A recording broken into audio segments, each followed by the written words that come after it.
Student, I am your teacher Sachidanand. I welcome you here on this occasion of Independence Day today. I remember my heartiest patriots and martyr of my country. Student, आज वह गौरवशाली दिन है जो हम लोग अपने देश के उन देशभक्तों और शहीदों को नमन करने का, जिनकी बदौलत आज हम अमन चैन की सांसें लेते हैं। इन देशभक्त शहीदों ने जो हमारे देश के लिए हमें आज़ादी दिलाई, किस प्रकार से तमाम यातनाओं को सहे, हमें अपने देश के प्रति फ़ख्र है, गर्व है। तो स्टूडेंट, ये आप देख रहे हैं इंग्लिश क्लास 11 का ये बुक है जिसका नाम है hornbill and snapshots. Hornbill and snapshots 2020-21 के लिए ये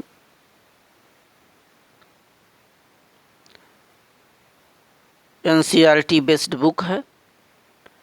तो आइए हम लोग इसमें आगे बढ़ें, इंग्लिश क्लास 11, और देखते हैं क्या इसका सिलेबस है।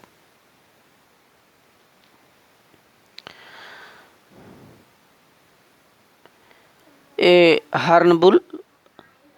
हॉर्नबिल पुस्तक देखें, इसमें हॉर्नबिल के अंतर्गत हमें प्रोज पोइट्री सेक्शन पढ़ने हैं। प्रोज और पोइट्री सेक्शन, प्रोज और पोइट्री जो कि रीडिंग स्किल के अंतर्गत आता है, और इसमें दूसरा जो पार्ट होता है वो राइटिंग स्किल है। ये हॉर्नबिल के अंतर्गत हमें प्रोज पोइट्री सेक्शन पढ़ना है, जिसमें रीडिंग स्किल और राइटिंग स्किल आएगा, आगे हम बताएंगे। और दूसरा सेकेंड पार्ट इसका होता है स्नैपशॉट। स्नैपशॉट में हम सप्लीमेंट्री पोर्शन पढ़ते हैं, जैसा कि आप हाई स्कूल में पढ़े थे, सप्लीमेंट्री रीडर। ये तो हॉर्नबिल और स्नैपशॉट इसके दो मुख्य पोर्शन हैं। हॉर्नबिल में हम लोग रीडिंग स्किल और राइटिंग स्किल देखते हैं, और स्नैपशॉट हमारा सप्लीमेंट्री पोर्शन होता है। फिर आगे बढ़ें, देखें ये प्रोज और पोइट्री सेक्शन जो हॉर्नबिल का है, ये इसके कुछ पाठ हैं।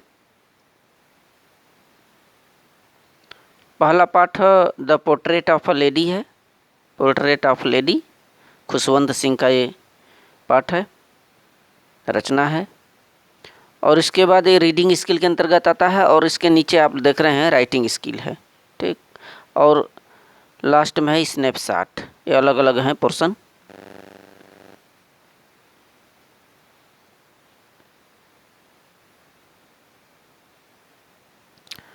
तो रीडिंग स्किल इसके अंतर्गत प्रोज और पोइट्री सेक्शन का हम स्टडी करते हैं। प्रोज में एक्सप्लेनेशन आता है। एक्सप्लेनेशन का मतलब होता है व्याख्या करना, ठीक है। तो क्वेश्चन जिस प्रकार से पूछेंगे, explain with reference to the context of the following passage. Explain with reference to the context of the following passage माने इसमें से कोई 2 या 3 पैसेज दिए रहेंगे, इसमें से 1 या 2 करना है व्याख्या, उसका संदर्भ और प्रसंग सहित उसकी व्याख्या करनी है, अर्थ लिखना है। एक्सप्लेन मीन्स होता है व्याख्या करना, रेफरेंस माने होता है संदर्भ, और कंटेक्स्ट मीन्स होता है प्रसंग। जिस प्रकार से आप लोग हिंदी में उसका संदर्भ, प्रसंग और अर्थ लिखते हैं, उसी तरह से इंग्लिश में भी आपको अंग्रेजी में ही लिखना है। कोई एक पैसेज दिया रहेगा और उसका व्याख्या आपको अंग्रेजी में सरल शब्दों में करना है। उसमें सबसे पहले हेडिंग देते हैं रेफरेंस। रेफरेंस में उस पाठ का नाम डाला जाता है, this lines have been taken from the lesson, इतना, और इसके आथर ये हैं, करेक्ट। और कंटेक्स्ट में उस संदर्भ में जो कहा गया है उस पैसेज में, उसकी चीज़ें हम नोट करते हैं कंटेक्स्ट में, और एक्सप्लेन में उसकी व्याख्या करते हैं, ठीक। ये सारी चीज़ें इंग्लिश में किया जाता है। तो पहला क्वेश्चन प्रोज का जो आएगा वो एक्सप्लेन विथ रेफरेंस रहेगा, और इसके बाद प्रोज से ही शॉर्ट आंसर टाइप क्वेश्चन रहेंगे। 3-4 प्रश्न दिए रहेंगे, उसमें से 2-3 प्रश्न आपको करना है शॉर्ट आंसर, संक्षिप्त शब्दों में, 30 शब्दों में आपको जवाब देना पड़ता है। ये प्रोज सेक्शन के क्वेश्चन है। इसके बाद प्रोज से ही आपका एक लॉन्ग आंसर टाइप क्वेश्चन रहेगा, जो हम लोग पढ़ रहे हैं पाठों को, चाहे वो गद्यांश का हो चाहे काव्य का हो, तो उसमें से लॉन्ग आंसर टाइप क्वेश्चन खास करके प्रोज से पूछा जाएगा, और शॉर्ट क्वेश्चन, ठीक है। और तीसरा सेक्शन होता है लैंग्वेज स्टडी। ये प्रोज से ही रहेगा, लैंग्वेज स्टडी। ये क्या होता है कि कोई सेंटेंस दे दिया जाता है और सेंटेंसों के बीच में कोई गैपिंग कर दिया जाएगा, रिक्त स्थान, और विकल्प आपको दिए जाएंगे उचित शब्द को choose the most appropriate words और फ्रेज। तो उचित शब्दों को या अथवा फ्रेज को उसमें भरना पड़ता है। तो ये जो प्रश्न है ये आपके प्रोज से दिए जाएंगे। ठीक, इन सब चीज़ों को आप एक बार देख लें।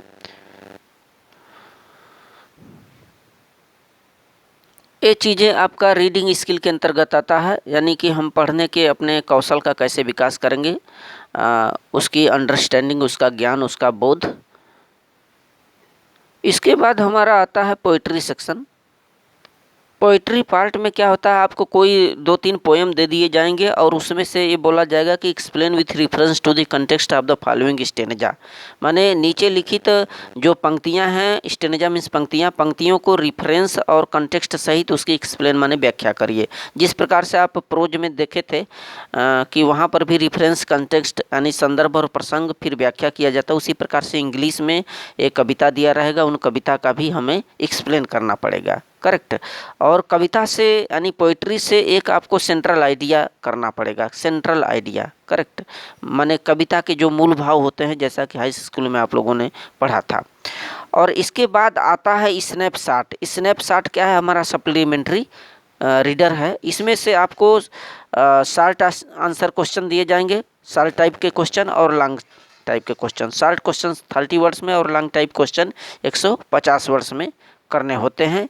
ये हमारा इंग्लिश हॉर्नबिल सेक्शन के और स्नैपशॉट के सिलेबस हैं, कंटेंट्स हैं, जो हमारे रीडिंग स्किल के अंतर्गत आते हैं। और अगला होता है राइटिंग स्किल। राइटिंग स्किल में हम निम्नलिखित कंटेंट्स को पढ़ेंगे। उसके अंतर्गत जो कंटेंट्स दिए गए हैं आपके सिलेबस में, आइए देखिए।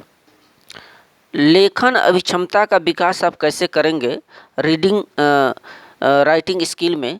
इसमें सबसे पहले आपको नोट मेकिंग दिया जाता है। नोट मेकिंग माने संक्षिप्त कथन। संक्षिप्त कथन, कोई एक पैसेज दिया जाएगा, उसकी संक्षिप्त रूपरेखा आपको लिखना पड़ता है। और दूसरा आता है समराइजिंग, माने संक्षिप्त रूप में किसी कोई एक बड़ा सा गद्यांश रहेगा, उसको उसके आशय को समरी करिए, संक्षिप्त रूप में लिखिए, वही चीज़। ठीक है, इस तरह के क्वेश्चन आपको दिए जाएंगे।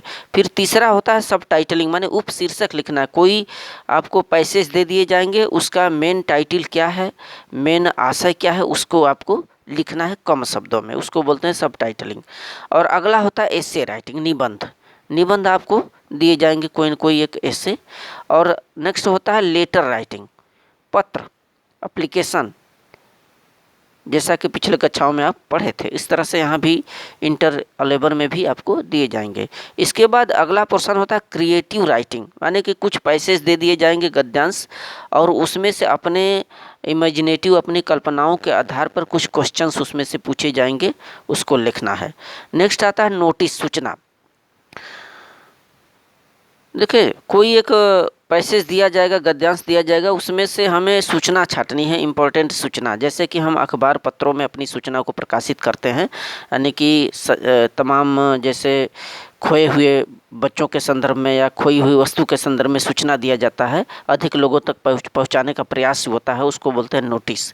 फिर अगला होता है पोस्टर। पोस्टर किस प्रकार से हम लोग छापते हैं या किस प्रकार से लिखते हैं ताकि हर व्यक्तियों तक पहुँचे और अट्रैक्टिव रहे, तो उसको बोलते हैं पोस्टर। इस तरह के क्वेश्चन आपको पूछे जाएंगे। नेक्स्ट होता है एडवर्टीजमेंट, यानी विज्ञापन। जैसा कि अखबारों में तमाम विज्ञापन छपते हैं, उसी तरह से एडवर्टीजमेंट किस प्रकार से लिखना है, कौन से शब्दों को सेलेक्ट करना है, ये सारी चीज़ें आपके आती है राइटिंग स्किल के अंतर्गत।